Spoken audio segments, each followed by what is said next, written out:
Welcome again. In this lesson, you're going to learn 10 powerful, mind-blowing English phrases that will wow the crowd.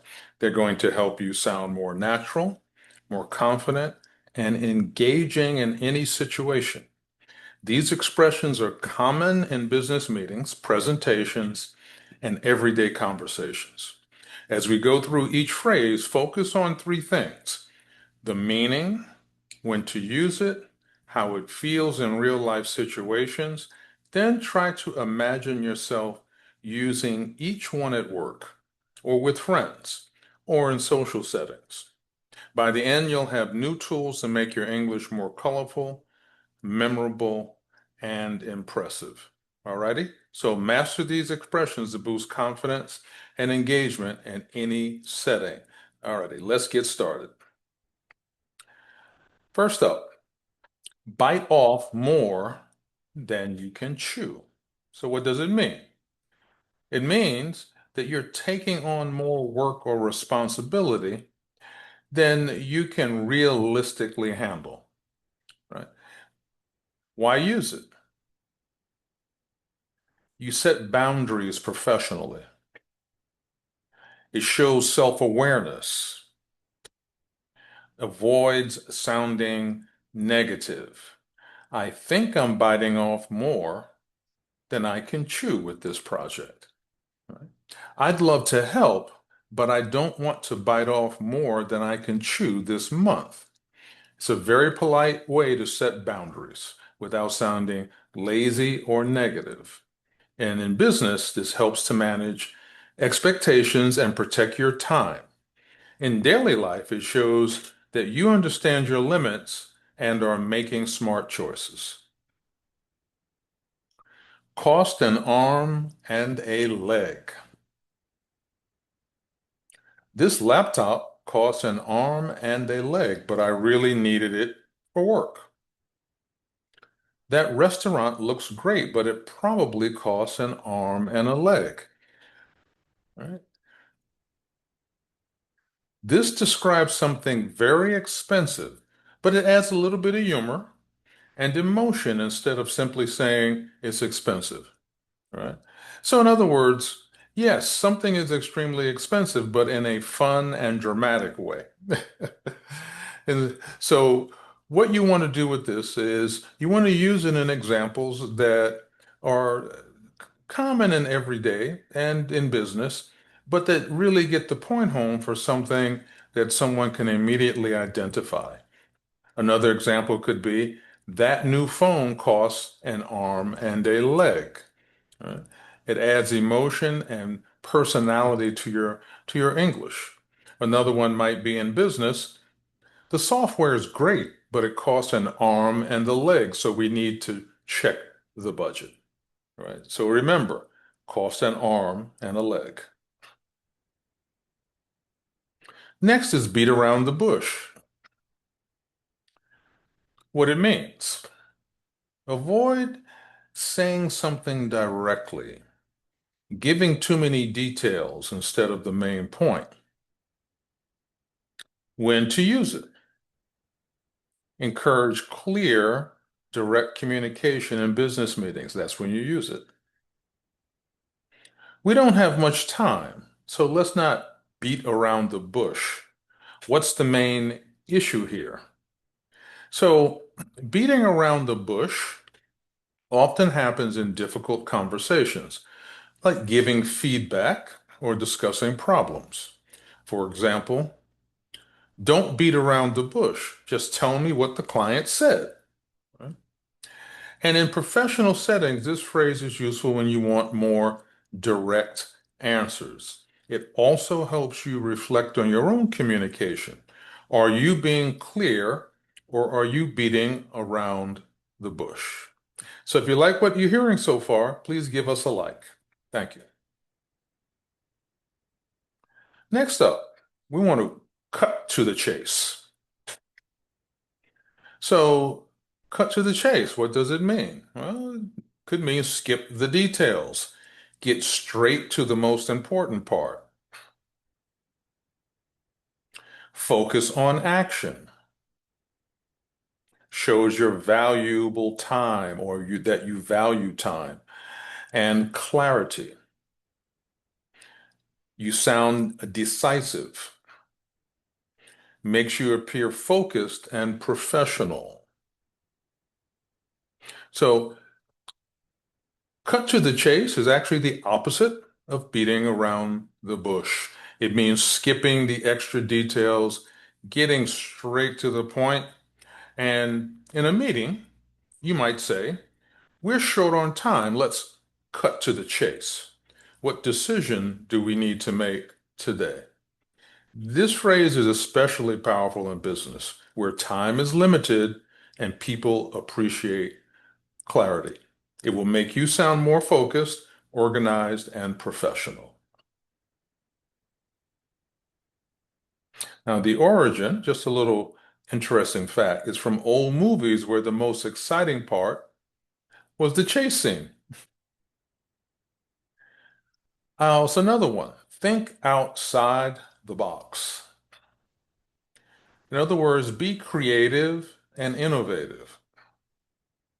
Look for new or unusual solutions instead of traditional approaches.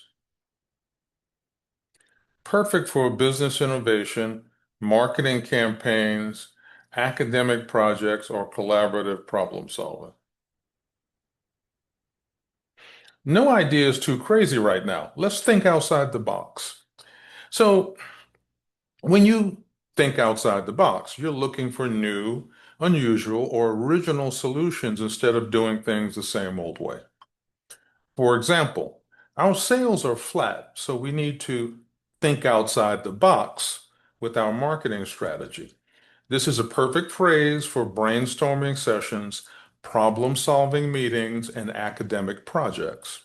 Using this expression shows you are open-minded and willing to explore fresh ideas, and it invites others to be creative as well. Rain on someone's parade. Definition: spoiling someone's good mood, plans, or exciting news with negative comments. Shows empathy. Acknowledges you recognize the impact of your words on others' emotions. Example usage. I don't want to rain on your parade, but the budget just got cut. So another example might be that you would say, I don't want to rain on your parade, but the client just postponed the project. This phrase shows that you understand the other person's feelings and that you're sensitive about how you share bad news. It's useful in both business and personal situations when you need to deliver difficult information gently. Using it can soften the message and show empathy, which helps maintain good relationships even when the news isn't positive. Take it with a grain of salt. In other words, stay skeptical. Don't fully believe everything you hear. Listen carefully, but remain cautious.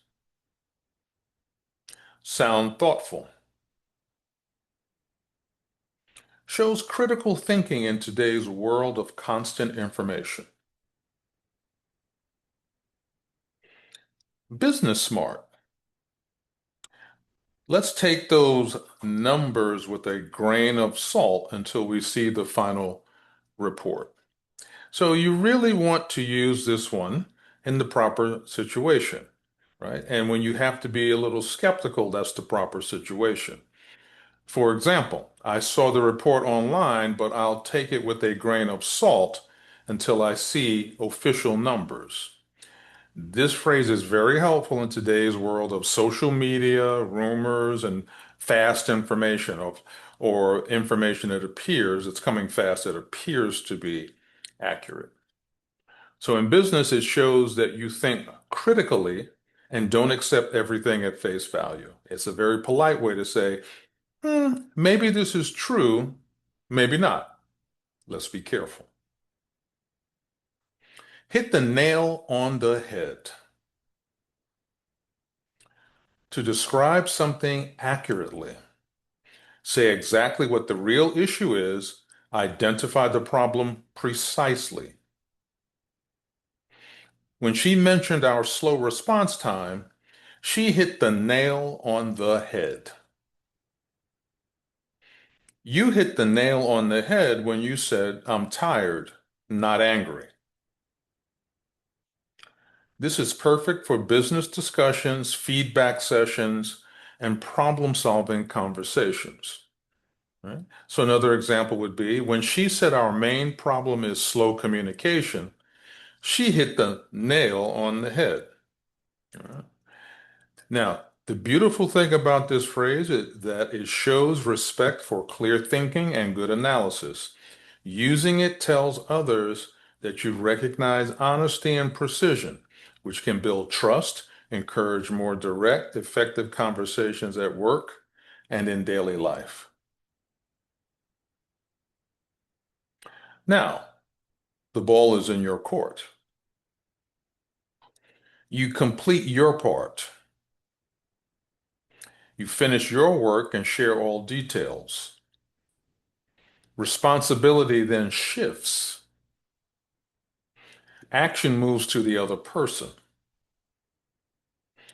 Clear expectations. It's a professional way to communicate next steps. A very polite way to explain it's someone else's turn to take action or make a decision. So another example might be, I've shared the proposal, so the ball is now in their court. In a team, you could tell a colleague, I've finished my part. The ball is in your court for the next step. So remember, this phrase communicates responsibility clearly but politely. It's great for emails, project updates, and follow-ups. Be on the same page. Shared understanding. Everyone has the same information and perspective. Common goals. Team agrees on objectives and direction. Clear communication. Prevents confusion and misunderstandings. Let's make sure we're all on the same page about the goals for this quarter. All right, so another example would be, let's make sure we're all on the same page about the deadline and the client's expectations. Now, this phrase is very common in meetings, teamwork, and academic group work. It helps prevent confusion and misunderstandings. Using it shows that you care about clarity and collaboration. It also reminds people to ask questions if something is not clear, which leads to smoother communication and better results for the whole team. Bringing it all together. Add personality, sound natural, and practice daily. So add personality. Make your speech colorful, humorous, and memorable. Sound natural. Express feelings and opinions like a fluent speaker. Practice daily. Use phrases in emails, meetings, and conversations. You will start to make it part of your normal conversation that way. Use them, get over the nervousness at first, and the next thing you'll know, you'll be sounding more native. Choose one or two phrases to practice this week. The more you use them, the more natural they'll feel. So keep learning new expressions from movies, TV shows, and real conversations, and your English will become more expressive, more engaging, and more powerful. Alrighty. If you enjoyed this session, please give us a like, please share, please subscribe and comment. It helps us help you. And I'll see you next time as we continue our linguistic adventure together. Take care, everyone.